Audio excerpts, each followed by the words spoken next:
Hello guys, IAS GATE PSU and all complete technical exam की जानकारी के लिए और उसके हैंड रिटन नोट्स लेने के लिए हमारे चैनल को सब्सक्राइब कर लें। तो आज हम शुरू करने जा रहे हैं इरिगेशन। इरिगेशन में जो हमारा पहला चैप्टर आता है वो है water requirement of the crop. तो अपना सही से आप नोट्स बनाते रहिए और पढ़ते रहिए। The water requirement for the growth of the crop is the total quantity of the water needed by the crop from the time it is sown to the time it is harvest। मतलब उसके बोने से पहले से लेकर कटने तक में जितना पानी लगता है उसी को हम water requirement of the crop कहते हैं। तो इसमें कुछ बेसिक टर्मिनोलॉजी आती है हमारी, जिसमें सबसे पहला आता है हमारा ग्रॉस कमांड एरिया। तो ग्रॉस कमांड एरिया को हम पढ़ेंगे, the total area that can be physically brought under the irrigation system is called the gross command area. मतलब जो भी जितना भी एरिया, टोटल एरिया हम इरिगेशन सिस्टम मतलब जहाँ पर हम सिंचाई कर सकते हैं उसके अंडर हम ला सकते हैं, उसको हम बोलते हैं ग्रॉस कमांड एरिया। ठीक है, फिर हम नेक्स्ट बात करते हैं कल्चरेबल कमांड एरिया, जिसको हम शॉर्ट फॉर्म में बोलते हैं CCA, culturable command area. After removing the area unfit for the cultivation such as rock, hills, lakes, roads, bridges, railways, इस cultural command area is obtain. मतलब अगर हम GCA में से, GCA का मतलब क्या होता है, टोटल एरिया जिसको हम सिंचाई कर सकते हैं या इरिगेट कर सकते हैं, उसमें से अगर हम रॉक्स हटा दें, कोई भी रोड्स अगर जा रही हो वो हटा दें, ब्रिजेस हटा दें, रेलवे लाइंस हटा दें, तो जो एरिया हमारे पास बचता है जहाँ पर हम एक्चुअली कल्टीवेशन कर सकते हैं उसको हम बोलते हैं कल्चरेबल कमांड एरिया यानी CCA। तो आई होप आप सबको ये ग्रॉस कमांड एरिया और CCA आपको समझ आ गया होगा।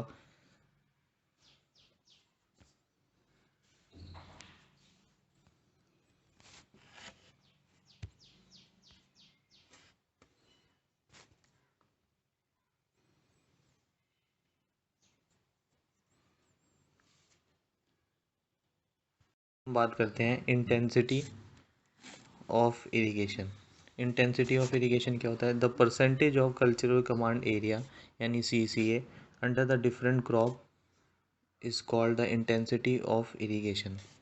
इसका मतलब क्या है आपका कि जितना भी हम टोटल कल्चरल कमांड एरिया में से कुछ परसेंट एरिया, जैसे हमने फॉर एग्ज़ाम्पल वीट लेने के लिए, वीट के लिए हमने 50% area total cultural command area में से ले लिया, उसी को बोलते हैं इंटेंसिटी ऑफ इरिगेशन। अब आपके मन में डाउट आ सकता है कि हम पूरा एरिया भी तो ले सकते हैं। तो हम पूरा एरिया नहीं ले सकते क्योंकि ज़रूरी नहीं कहीं पर भी पूरी वाटर सप्लाई पूरी आ रही हो। और अगर हम मान ले पूरा एरिया ले भी लिया, वाटर सप्लाई भी हमारे पास पूरी आ रही है, तो क्या होगा, कभी कभी प्रॉब्लम हो जाती है वाटर लॉगिंग की। तो इस वजह से हम कुछ ही पार्ट में अपना खेती करते हैं, कुछ पार्ट्स में कुछ पार्ट्स ले गए, तो उसी को हम बोलते हैं intensity of irrigation.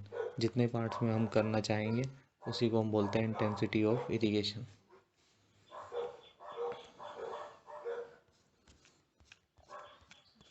For example देखो,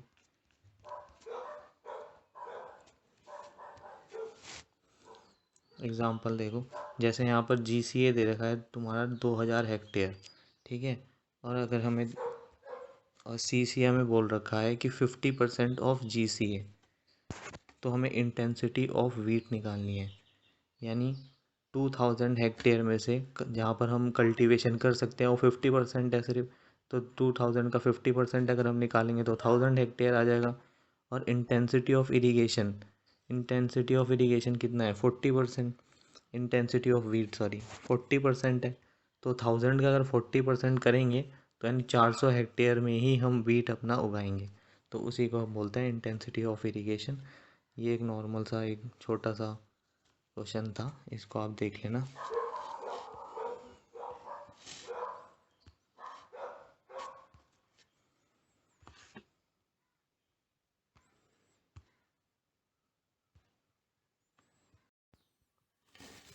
नेक्स्ट हम बात करते हैं क्रॉप पीरियड की। The time period of instant of sowing of the crop to the instant of harvesting is called the crop period. मतलब जब हमने बीज बोया और जब तक वो पूरा पौधा बन के हमने उसे काट नहीं लिया, पूरा हार्वेस्ट नहीं कर लिया पूरा प्लांट को, उस तक के पीरियड को हम बोलते हैं क्रॉप पीरियड। फॉर एग्ज़ाम्पल यहाँ पर आप देखिए, ये हमने बीज बोया, यहाँ पर हमने बीज बोया, ठीक है, और यहाँ से हमने पूरा टाइम लिया, और यहाँ पर जब क्रॉप पूरा ग्रो हो गया आपका, हमने यहाँ पर हार्वेस्ट किया उसे, तो इस पीरियड को हम बोलते हैं crop period.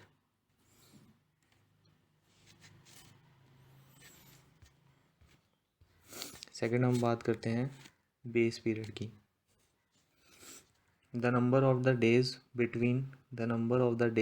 Between the first watering and the last watering before the harvesting is called the base period. इसका मतलब क्या है कि जब हमने पहली बार सीड को अपने पानी दिया था, उससे लेकर जब हम आखिरी बार सीड को पानी देते हैं, तो उस पीरियड को हम बोलते हैं बेस पीरियड। ठीक है, तो आपको बेस पीरियड भी समझ आ गया होगा। नेक्स्ट हम बात करते हैं, एक नोट करके लिखना, practically the base period is less than crop period. मतलब बेस पीरियड हमेशा लेस देन ही होगा क्रॉप पीरियड से। पर हम क्या करते हैं, अपनी कैलकुलेशन को इजी बनाने के लिए बेस पीरियड को हम इक्वल लेते हैं क्रॉप पीरियड के। ये एक छोटा सा नोट करके आप लिख लेना, आपके काम आएगा। फिर हम बात करते हैं कोर वाटरिंग की। कोर वाटरिंग क्या होता है? The first watering given to the crop until the crop is few centimeter in height is called a core watering. It is the maximum single watering followed by the watering at a desired interval. मतलब core watering क्या होता है?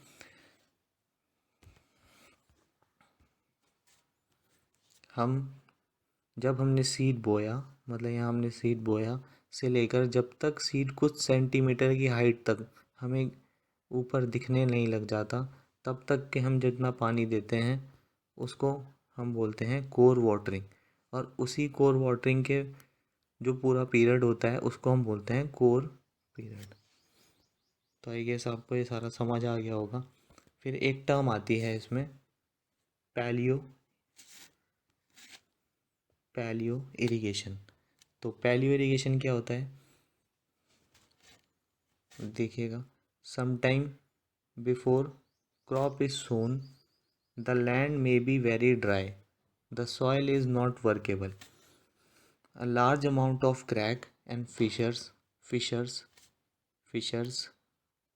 And fissures क्या होते हैं आपके? Small cracks नहीं होते, उसको हम फिशर्स बोलते हैं। In such case the soil is wetted with a small quantity of water so as to help sowing process।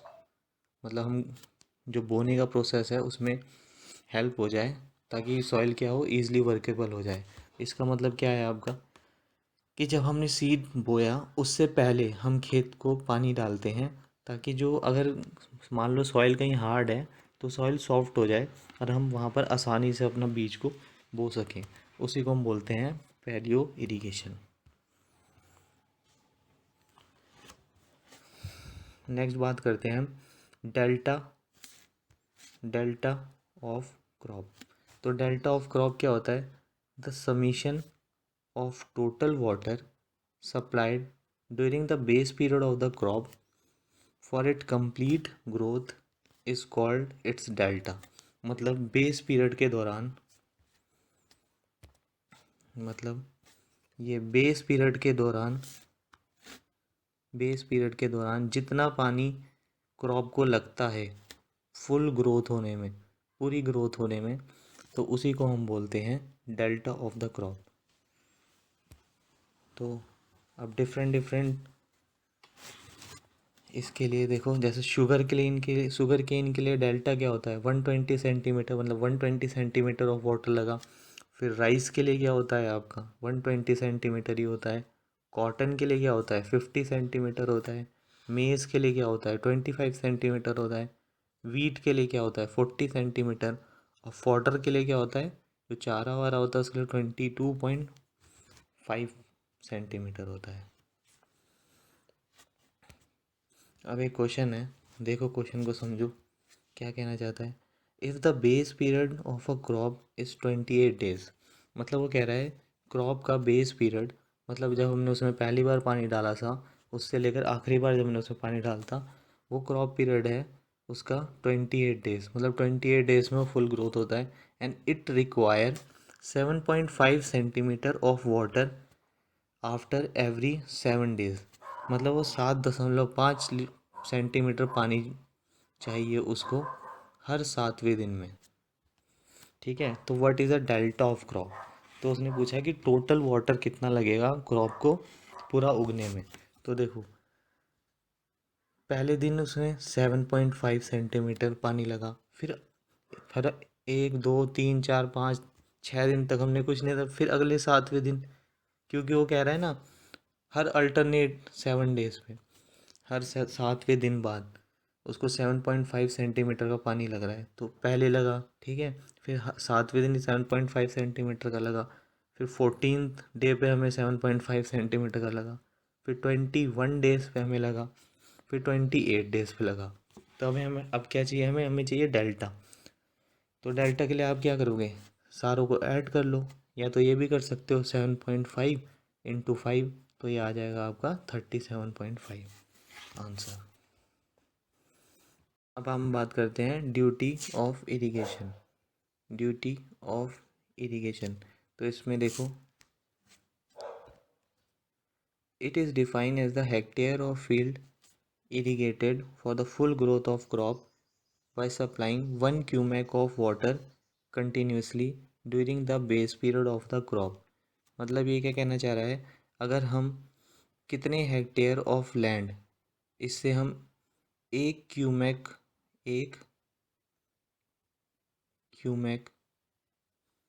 Of water से हम कितने हेक्टेयर ऑफ लैंड इरिगेट कर सकते हैं, अगर हम कंटिन्यूसली उसमें पूरे बेस पीरियड के दौरान 1 क्यूमेक ऑफ वाटर से हम कितने हेक्टेयर ऑफ लैंड हम इरिगेट कर सकते हैं, उसी का मतलब होता है, उसी उसी को हम कहते हैं ड्यूटी। तो ड्यूटी की हमेशा यूनिट होती है हेक्टेयर पर क्यूमेक, ये दे रखी है देखो हेक्टेयर पर क्यूमेक। अगर हम इसको ऐसे डिफाइन करना चाहें तो duty is equal to area irrigated for full growth of the crop divided by discharge supplying throughout the base period, मतलब बेस पीरियड के दौरान हमने कितना पानी उसमें दिया और कितना एरिया उससे इरिगेट हुआ कि फुल ग्रोथ, मतलब क्रॉप के पूरे ग्रोथ के लिए, तो उसी को हम बोलते हैं ड्यूटी। और ड्यूटी की हमेशा यूनिट क्या होती है, हेक्टेयर पर क्यूमेक। अब ड्यूटी, अब यहाँ पर रिलेशन देखो, आप रिलेशन देखो डेल्टा बेस पीरियड और ड्यूटी में क्या होता है। तो देखो अगर अगर हमें डेल्टा अगर मीटर में हमें पूछा है, डेल्टा अगर हमें मीटर में पूछा है, तो डेल्टा क्या होगा 8.64 बी बाई डी। तो बी आपका क्या होता है बेस पीरियड, डी क्या होता है आपका ड्यूटी, ड्यूटी ठीक है, अगर डेल्टा आपका मीटर में पूछा है तो। और बी क्या होगा, बेस पीरियड जो होगा हमेशा डेज में होगा, और ड्यूटी क्या होती है उसकी यूनिट मैंने आपको बताई थी हेक्टेयर पर क्यूमेक में होती है। अगर वहीं डेल्टा तुम्हें सेंटीमीटर में पूछा होगा तो सेंटीमीटर में क्या करोगे, delta is equal to 864 B by D. 864 मतलब सेंटीमीटर में करना है तुम्हें, तो इंटू 100 से तुमने मल्टीप्लाई किया तो 8.864 हो गया।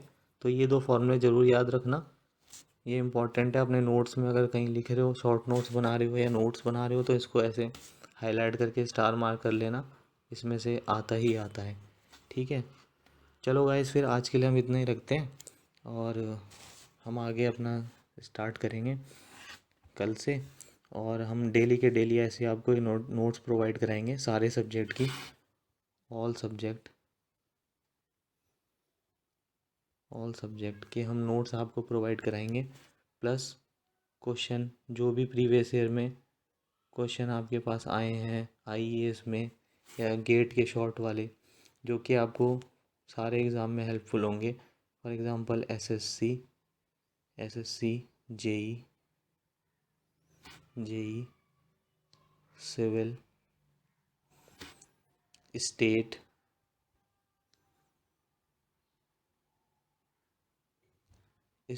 एई और different exam related to the civil engineering, सब में आपको हेल्पफुल होंगे। तो अगर आप हमारे चैनल के साथ जुड़ना चाहते हैं तो बेल आइकन को सब दबा दें और चैनल को सब्सक्राइब कर लें, ताकि आपको डेली के डेली ऐसे नोट्स मिलते रहें और आप प्लीज़ नोट्स बनाते रहिए और हमारे चैनल के साथ जुड़े रहिए। Thank you.